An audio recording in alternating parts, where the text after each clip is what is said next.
The worldwide death toll from coronavirus pandemic has risen to over 1.8 million, while over 85 million cases have been registered so far.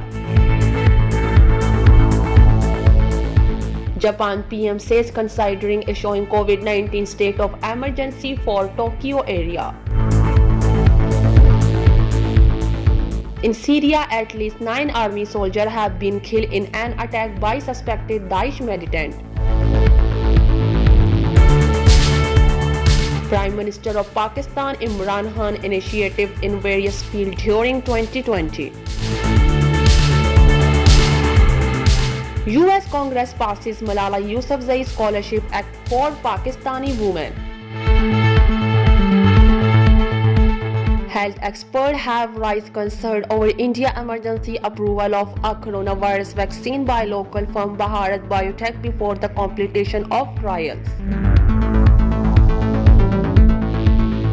The US reversed a decision to bring an aircraft carrier home from the Gulf Sunday. At least 15 people killed in Syria road attack.